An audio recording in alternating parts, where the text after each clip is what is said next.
the British population, the voters, were being systemically lied to rather late in life. It suddenly started to occur to me that you simply could not tell anything resembling the truth about British foreign policy in mainstream British papers. The more I looked into it, the more horrifying it became. I decided I needed to tell this story.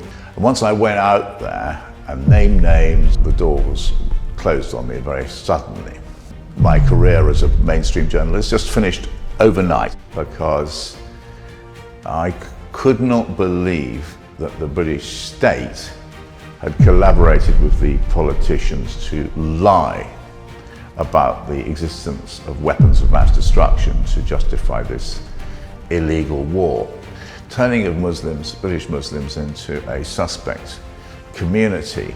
And I used to look at the lies told about British Muslims, total front pages of British newspapers, and then reiterated by senior columnists, and then also by senior politicians. Felt a fundamental sense of injustice to target the democratic opposition. What the West wants is a series of client regimes. There's a series of client regimes which do what the West want. Britain was responsible for the terrible situation which today exists in the Middle East. A country which Britain calls its greatest ally in the Middle East is practicing apartheid, and it now looks as if it may well be practicing genocide. I'm Peter Oborn, the author of Fate of Abraham, Why the West is Wrong About Islam, and I write for Middle East Eye. I work for a series of right-wing British mainstream newspapers. I was a political reporter for the Evening Standard. I was then the political columnist for the Daily and Sunday Express. I was then hired by Boris Johnson to be the political correspondent of the Spectator magazine. I then went to the Daily Mail, went to the Daily Telegraph, and for the last 5 years, though, I've basically been eliminated as a factor in the mainstream British press. I'm not invited on at all, or on the BBC. I write for the Middle East Eye, Declassified, which is a website dealing with, what you want to say, it's sort of what the British foreign policy is up to, and Byline Times, which is a subversive paper which examines the way the press operates.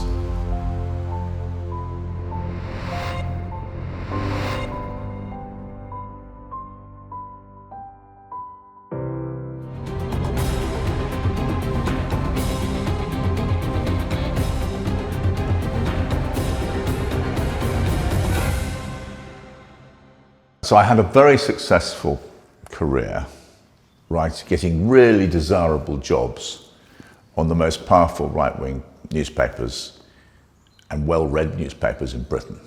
Rather late in life, it suddenly started to occur to me that you simply could not tell anything resembling the truth about British foreign policy and large areas of British domestic policy in mainstream British papers. And this became more and more of a problem for me, and eventually I severed my links. I basically went out and exposed how the British mainstream media, by which I don't mean only newspapers, I also mean the BBC, were really client journalists for powerful organisations and powerful people. And once I went out there and named names, I explained how the bent system worked, the door was closed on me very suddenly.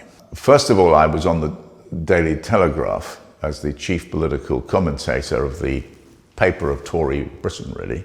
I wrote a big study of a very important phenomenon, which is the way bank accounts of prominent British Muslims were being cancelled by one of the most serious banks in Britain.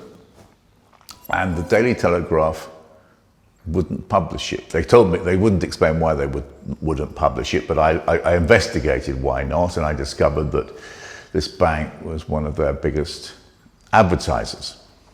And I discovered there was a pattern of this kind of thing. And so I resigned from the Daily Telegraph. So that was the first stage in my disenchantment with the mainstream press. The second stage was specifically at the time of the rise of Boris Johnson, and I realised that there was the British population, the voters, were being systemically lied to by the leading conservative politicians, Boris Johnson and others. Now, it's impossible for politicians to lie if newspapers are doing their job. What I realised was happening, this was 5 years ago and more, that the British political journalists and the mainstream organisations, above all the BBC, were actually not doing that job. They were allowing the politicians to get away with the lies, the conservative politicians, that is to say. And more than that, they were actually confecting quite a lot of these lies themselves. The more I looked into it, the more horrifying it became. One of the victims of this was the Labour Party leader of the time, Jeremy Corbyn, and the beneficiaries were Boris Johnson and his Brexiteering, or the Brexity Tory party. I decided I needed to tell this story. There is a very malign culture about fabrication and untruth at the heart of the British political system. I wrote a book after the Iraq War, or during the Iraq War, in which I coined the phrase client journalist, in opposition to the theoretical idea of journalist who is fearless and goes off and discovers the truth, which makes life difficult for government or powerful people. Client journalists are those who do the opposite. They make life easy for power. They decorate power.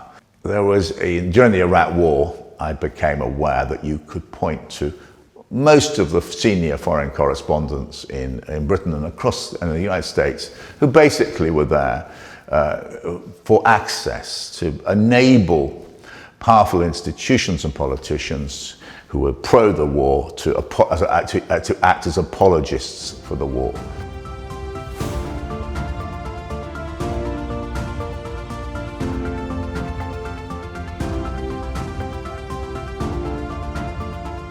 Yeah, my change in politics starts earlier. It was the Iraq invasion for me was a devastating moment, because I could not believe that the British state had collaborated with the politicians to lie about the existence of weapons of mass destruction to justify this illegal war.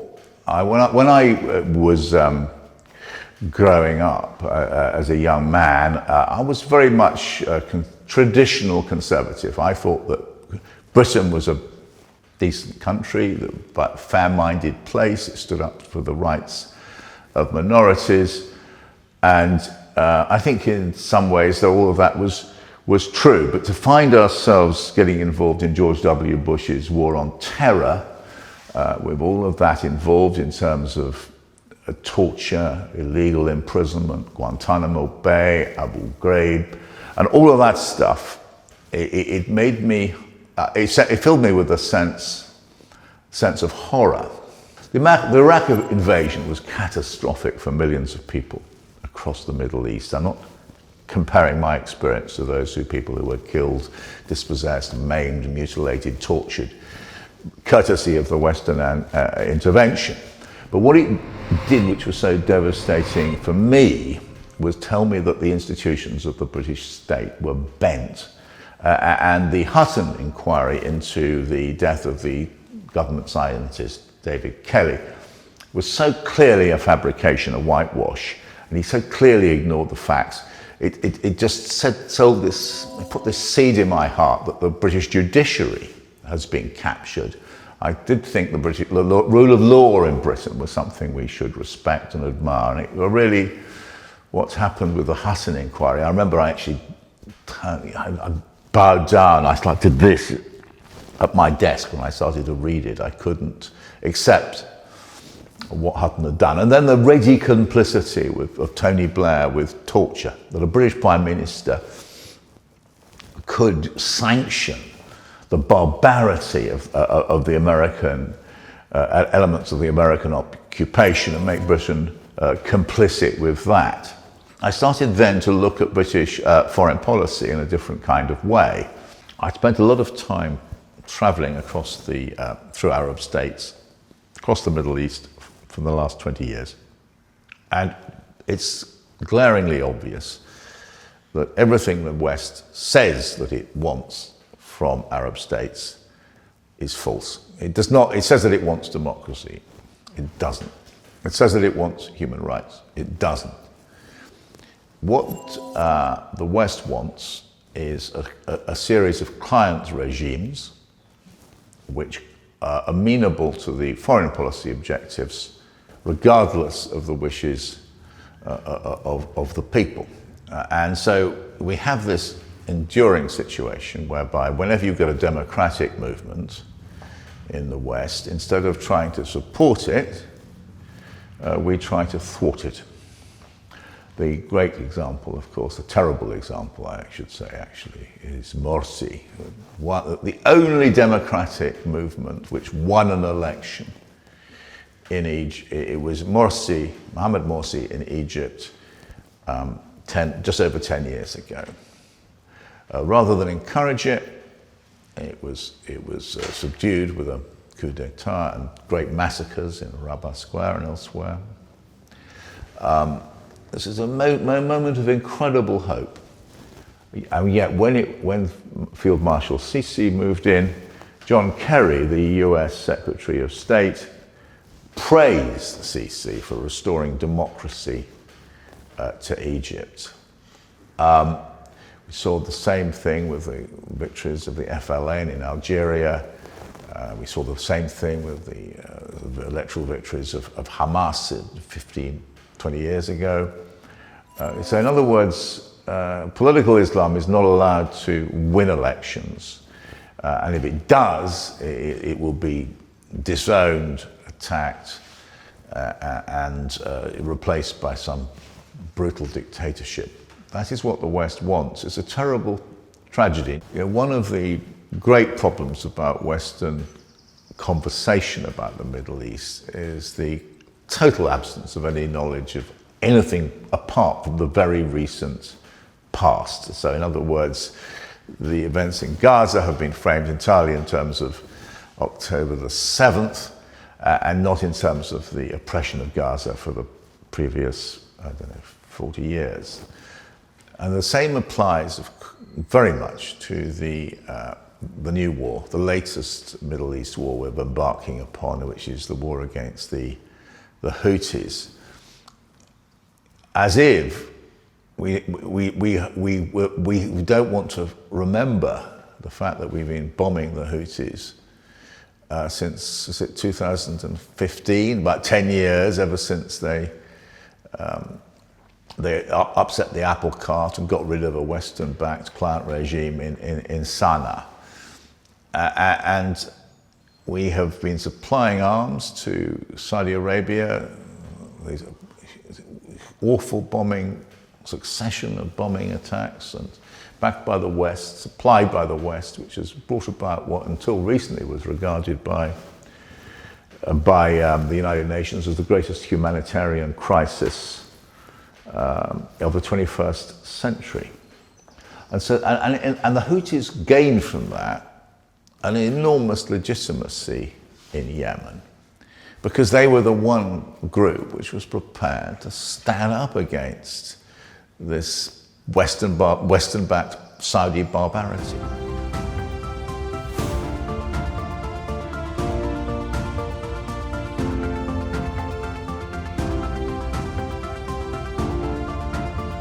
same time as I was feeling disenchanted with British foreign policy, I was also looking at the relationship with British domestic life in Britain, and I was realising in the wake of 9/11 and the atrocities on the streets of London on the 7th of July 2005, this wave of Islamophobia, hostility to Muslims, the turning of Muslims, British Muslims, into a suspect community.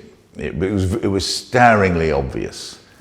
And I used to look at the lies told about British Muslims, totally innocent, public-spirited people on the front pages of British newspapers, and then reiterated by senior columnists, and then also by senior politicians. And then I suddenly started to realise the connection between the domestic assault on British Islam and the foreign policy overseas.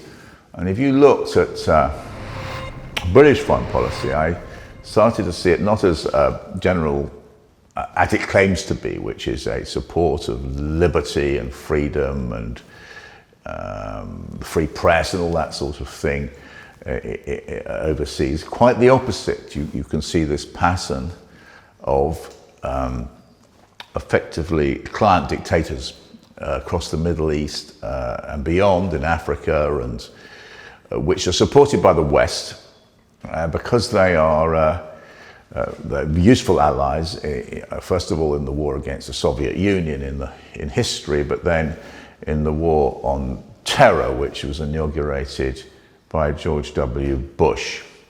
So I started to meet supporters of political Islam who'd fled these dictatorships. One of the things which really started to impact on me was how much they admired what Britain said that it was for, a free press, parliament, the rule of law, the ability to express heretical opinions about being imprisoned and tortured. And they loved Britain. At the same time, the people I was talking to were being harassed in Britain. They were being targeted by the British media. They were suffering under the British state. Now, why was this? And it became clear that if you were to be politically active in Tunisia is a very good example, under these Western-backed dictators, you could only really do it through the mosque. You weren't allowed to congregate publicly. There was no free press. There were no political parties, and so people who really wanted to fight for freedom and democracy had to do so either through subterfuge, through secret meetings.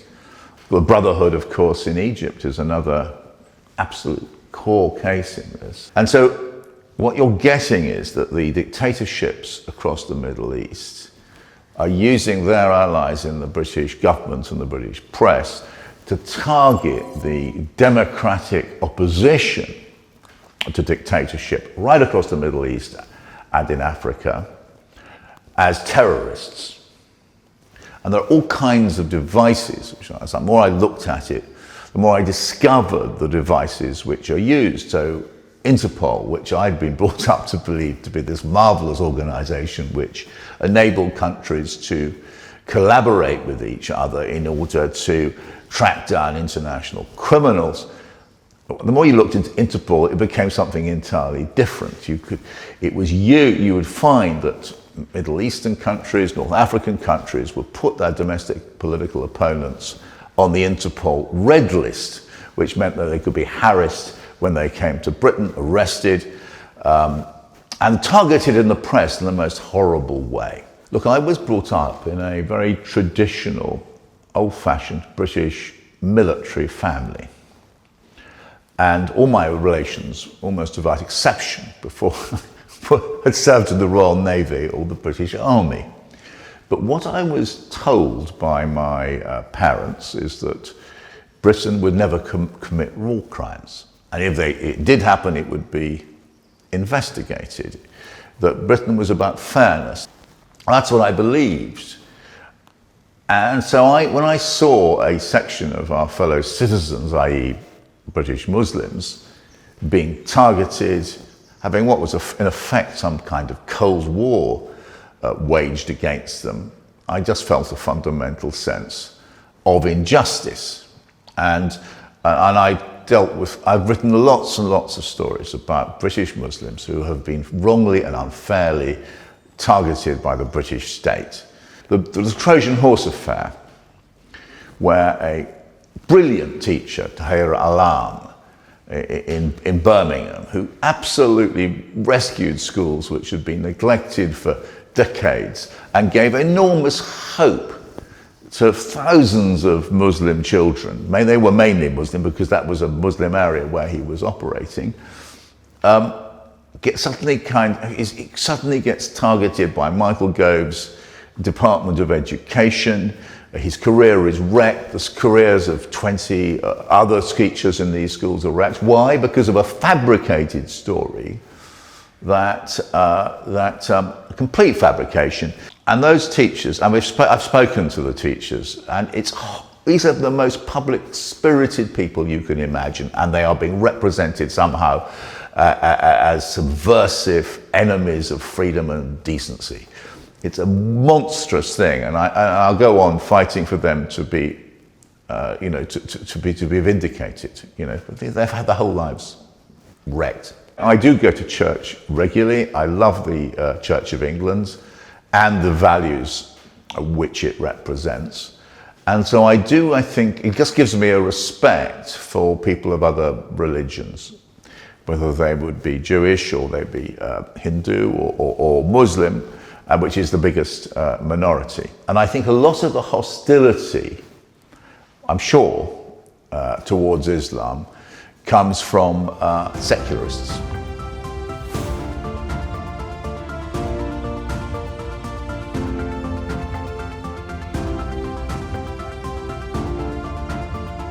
I did tend to vote Conservative, and I couldn't now because I could not vote for. I voted for Corbyn in 2019, and I couldn't vote for this Conservatives this year. But I do think that I am a traditional Conservative, and I think that conservatism has changed, and it's gone into it has sort of mutated into something completely different over the last 5 to 10 years. So traditional conservatism, as defined by Edmund Burke, who was the first philosopher king, really, of what, and he was writing in the late 18th century, our job as Burkean conservatives, as traditional conservatives, is to honour the past and preserve what we've inherited for the future. Whereas the new kind of conservatism, which has emerged in the last 25 years, is actually the contradiction of what conservatism is about. And it's the neoconservatives. They emerged 30 years ago in the United States, and they see America as involved in this existential fight for what they call Western values, against opponents. It might be Islamic opponents, or it might be Russia or China. They see a constant war, and they justify that war by saying that it's so important to win this existential battle against our existential enemy, whether it's Saddam Hussein or Colonel Gaddafi or whoever it may be. You can break every rule in the book to do so. Torture is legitimized. Mass murder is legitimized. It does it so long as we win. We can lie through our teeth about weapons of mass destruction. For the neoconservatives, that's fantastic because it's about winning. And I think and it's quite clear from the experience of the last 25 years that neoconservatism has been utterly disastrous. And it's also not conservative. Neoconservatism is about the ends rather than the means. And in the United States, we no longer have what might be called a traditional Republican Party or a traditional British Conservative Party. You have right-wing movements. Sunak flew to very significant, completely missed by the press. He flew to Italy to attend a political conference, a political event with Meloni, the neo-fascist Italian leader, where he spoke the language of the Great Replacement theory, this conspiracy idea that Islam wants to take over the West. He licensed these racist, in my far-right politicians, given them really serious jobs, like Suella Braverman, who became the British Home Secretary, and to talk really gutter language about ordinary British Muslims. They're targeting a minority in order to hang on to power. This is the most frightening moment in modern British history, where you have a major political party who we're turning into what may yet become, and it's showing signs of becoming, a fascist movement itself, a far-right movement, which is not completely uninterested anymore in the idea of telling the truth. It's creating myths. And the prime target of these myths are British Muslims.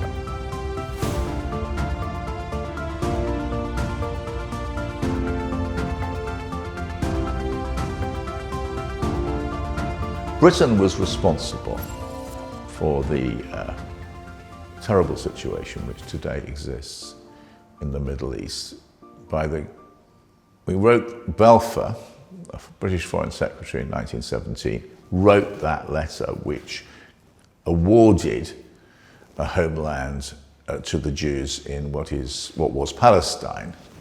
And we then supervised the dispossession of the Palestinians. But we therefore have in my view, a responsibility in the West Bank and in Israel to stand up for the civil rights of the Palestinians in the way in which we promised to do in Balfour's letter. But there's something else as well. If you travel to the West Bank, which I have done a great deal over many years, you do see something absolutely horrible, which is these illegal settlers coming down from their hilltop places and attacking in what we can only now be described as pogroms, villagers who've been there since time immemorial, burning their olive groves, incinerating their cars, trying to burn down their houses, wrecking their means of livelihood. And you can't but feel a sense of horror at the behaviour of the settlers, but also the obvious complicity of successive British governments. As I come back to the fact that Britain claims to be a country which supports fairness and decency, and yet we have repeatedly failed to confront the Israeli government over this diabolical behaviour. And so we owe this duty, which we are not delivering on. I mean, I'll give you an example of a story which I wrote last year. James Cleverly, the Foreign Secretary, went to Palestine, or went to Ramallah, and asked to visit the site of a Palestinian village which had been erased, ethnically cleansed. Ain Samia was its name, but by Israeli settlers, backed by the Israeli army. And the Israeli authorities said, no, you can't go and visit this village. If there had been anything about James Cleverly, the British Foreign Secretary, he would have made a noise about this. He said, this terrible event has happened, the ethnic cleansing of a Palestinian community, and the Israelis, our great friends of Britain, have just told me I can't go. Why not? But he didn't. He just kept quiet. He didn't say anything at all. And so what you have is the complicity between the British government and the Israeli state, going back decades in connection with the illegal occupation of the West Bank. I've written about all kinds of injustices and genocides throughout my career. I mean, I wrote a book about South African apartheid. We're now seeing the same thing happening. We are now seeing apartheid in Israel and Palestine. And I think if you are a human being, somebody who worries about human rights, you should surely be concerned that a country which Britain calls its greatest ally in the Middle East is practicing apartheid. And it now looks as if it may well be practicing genocide. British people who are protesting against Israeli crimes are themselves being labelled sort of mobs, inferences they're terrorists by the British state. So we have a British state which is supporting apartheid. Those who object to it in Britain are being called extremists or Islamists and being called and turned into enemies of the state. This is a revolting situation which any decent human being, conscious of the heritage, what it means to be British, should be concerned about. I go on the marches. It really upsets me this. I've been on some of the marches. And to have the British Home Secretary saying that I'm part of a mob is unacceptable, is outrageous.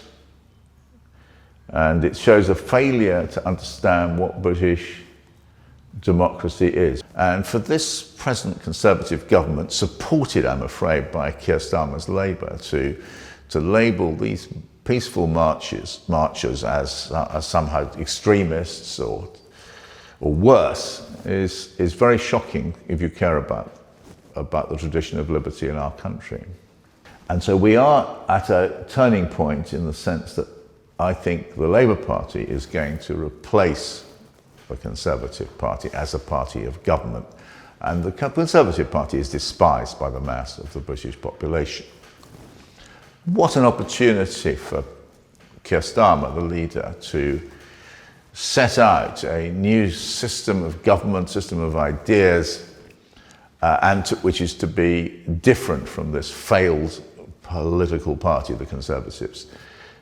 Instead of which he has run a campaign to get into power, which has been again and again to make himself as much like the Conservative Party as he can. And on foreign policy, had this immense opportunity after October the 7th to be the voice of decency in Britain and to call the Netanyahu government to account for the countless atrocities since the Israelis went into Gaza, and to distance himself straight away from that appalling remark made by Rishi Sunak, the British Prime Minister, that he was giving Netanyahu his unequivocal support, to call for the end of arms sales to Israel and to demand a ceasefire. He could have done all of those things, instead of which he stuck like a limpet to Rishi Sunak's policies. In fact, he went further than Sunak, and at one point called for collective punishment against the Palestinians.